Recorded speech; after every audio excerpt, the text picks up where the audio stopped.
for a brief history of the United States of America.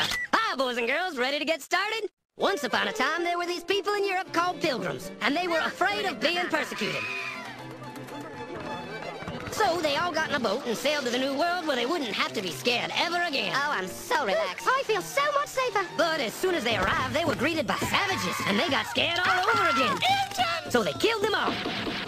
Now, you'd think wiping out a race of people would calm them down, but no. Instead, they started getting frightened of each other. Witch! So they burned witches.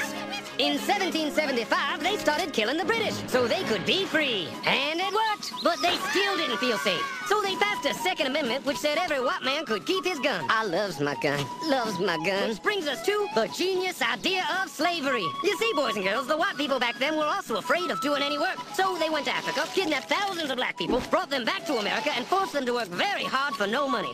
And I don't mean no money like I work at Walmart and make no money. I mean $0. Nothing. Not a zip. Doing it that way made the USA the richest country in the world. So did having all that money and free help calm the white people down? No way. They got even more afraid. That's because after 200 years of slavery, the black people now outnumbered the white people in many parts of the South. Well, you can pretty much guess what came next. The slaves started rebelling. There were uprisings, and old masters' heads got chopped off. And when white people heard of this, they were freaking out and going, I want to live. Don't kill me, big black man. Well, just in the nick of time came Samuel Colt, who in 1836 invented the first weapon ever that could be fired over and over without having to reload. And all the southern whites were like, yeah!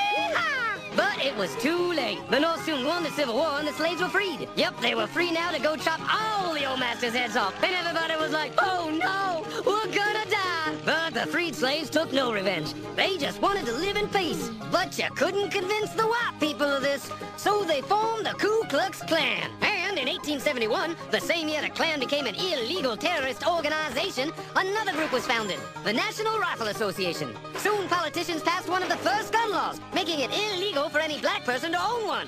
It was a great year for America, the KKK and the NRA. Of course, they had nothing to do with each other, and this was just a coincidence. One group legally promoted responsible gun ownership, and the other group shot and lynched black people. And that's the way it was all the way to 1955, when a black woman broke the law by refusing to move to the back of the bus. White people just couldn't believe it. Huh? Well, I won't say move. What's going on? Man, all hell broke loose. Black people everywhere started demanding their rights, and white people had a major freaky fear meltdown, and they were all like, run away! Run away! And they did. They all ran fleeing to the suburbs where it was all white and safe and clean. And they went out and bought 250 million guns and put locks on the doors, alarms in the houses, and gates around the neighborhoods. And finally, they were all safe and secure and snug as a bug.